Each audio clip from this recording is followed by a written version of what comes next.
Tahun 1925 sampai dengan kedatangan Jepang, perubahan-perubahan yang cukup besar dalam masyarakat Tionghoa diantaranya adalah isu tentang liberalisme, yang mana isu liberalisme ini oleh para sastrawan peranakan Tionghoa selain diwujudkan dalam topik-topik perempuan dan emansipasi, selain itu juga adalah masalah pendidikan.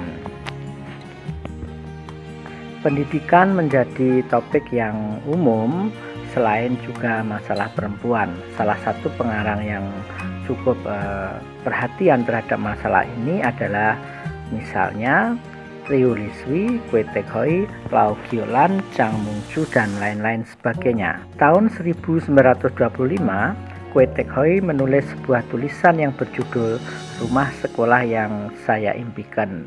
Pada dasarnya, tulisan ini merupakan kritik keras dari Kwe Tek Hoi terhadap sistem pendidikan yang ada di sekolah Tionghoa Weikuan yang dianggap sudah ketinggalan zaman dan tidak bisa menyesuaikan dengan perkembangan yang ada.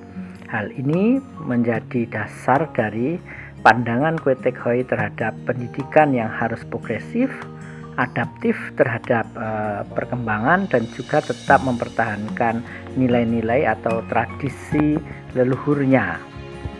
Novel yang berjudul Rumah Sekolah yang Saya Impikan yang terbit pada tahun 1925 ini menceritakan cita-cita dari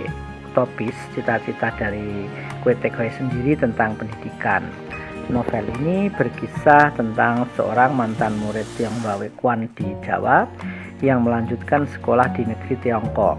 Dia masuk pada sekolah Kam Lam Hak Tong di Nanking atau Nanjing, kemudian melanjutkan ke Shanghai College of Commercial, dan akhirnya ke Universitas Fudan. Namun, apa yang terjadi? Setelah lulus dari universitas tersebut, rupanya sang siswa mengalami kesulitan untuk mencari pekerjaan di Jawa sebab tidak sesuai dengan pengetahuan yang dia dapat. Tulisan ini juga memberikan suatu impian tentang pendidikan di daerah Jawa dengan berdirinya sekolah yang bernama Nanyang Institute. Jadi Kwe Tek Hoi itu mempunyai satu cita-cita mendirikan sebuah universitas yang bernama Nanyang Institute. Dalam sekolah tersebut, di dalam sekolah Nanyang Institute, dalam bayangan Kwe Tek Hoi ini diajarkan berbagai pelajaran yang sesuai dengan kebutuhan para siswa di Jawa, misalnya juga bahasa Tionghoa, ilmu perdagangan, ilmu pertanian, tradisi budaya, dan lain-lain. Metode yang digunakan di dalam sekolah tersebut diantaranya adalah praktik langsung. Jadi para siswa dikenalkan langsung kepada para saudagar, mempraktekkan langsung pertanian, dan mampu beradaptasi di lingkungan sekitarnya, tetapi tetap mempertahankan apa yang disebut adat istiadat ketionghoaan. Hal yang cukup menarik dari sekolah tersebut yang diajarkan bukan lagi bahasa Belanda tetapi bahasa Inggris. Mengapa mengajarkan bahasa Inggris? Karena Kwe Tek Hoi berpandangan bahwa masyarakat global, terutama masyarakat di sekitar Indonesia, nanti akan terkoneksi oleh suatu bahasa internasional yang disebut dengan bahasa Inggris, sehingga bahasa Inggris menjadi bahasa yang wajib untuk perdagangan orang-orang peranakan Tionghoa di Jawa dengan peranakan Tionghoa di sekitarnya ataupun dengan masyarakat asing lainnya.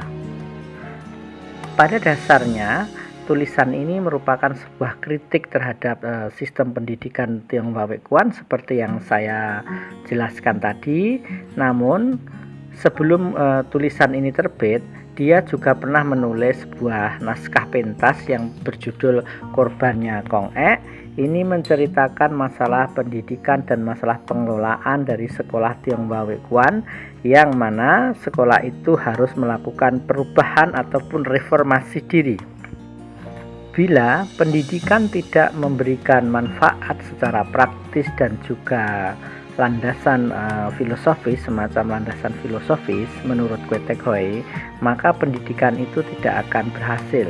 sistem manajemen pendidikan dan juga cita-cita dari pendidikan tidak hanya memberikan bekal para siswanya dalam hal spiritual, kemudian juga tradisi yang disebut dengan tradisi atau moralitas, tetapi juga bagaimana siswa itu dapat beradaptasi dengan lingkungan dan perubahan zaman, terutama menyesuaikan masalah kebutuhan pasar kerja.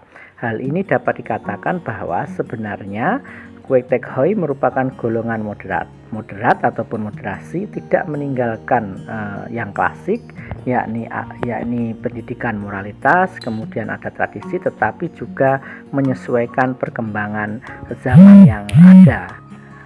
Pada dasarnya, isu-isu tentang pendidikan ini berhubungan juga dengan isu liberalisme. Ada sebagian masyarakat peranakan Tionghoa yang tidak menyetujui ataupun tidak menyukai sekolah-sekolah model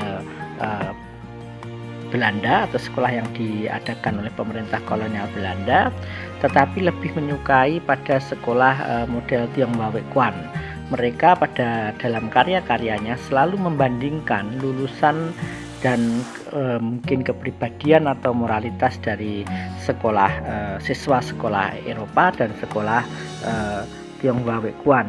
Hal ini sebagai contohnya pada tahun 1920 Kun Chun Tia menulis sebuah novel yang berjudul Sepasang Ros dari Pekalongan dan Buahnya Pendidikan.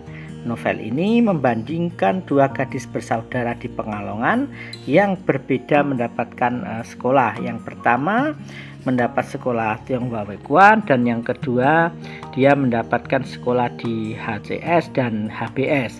Pergaulan dari perbedaan pergaulan antara sekolah Tionghoa Wei Kuan dan sekolah model Eropa ini tentu saja secara moralitas dan keunggulan siswa dia lebih memihak kepada sekolah Tionghoa Wei Kuan. Namun oleh Kwe Tek Hoi, karya dari Sepasang Ros dari Pekalongan dan Buahnya Pendidikan oleh Kun Chung Tia ini direinterpretasi ulang oleh Kwe Tek Hoi menjadi kedua-duanya sangat penting, kebutuhan praktis dan juga landasan filosofis.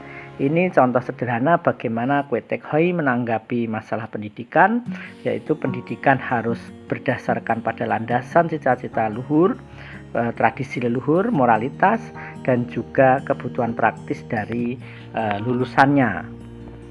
Tentu saja pandangan ini berbeda dengan para pengarang yang lain yang lebih menekankan pada sekolah THK atau Tionghoa Wei Kuan sebagai sekolah yang sangat ideal dan sangat penting bagi masyarakat peranakan Tionghoa. Inilah kritik Kwe Tek Hoi terhadap sistem pendidikan yang berlaku dalam masyarakat peranakan Tionghoa pada masa itu.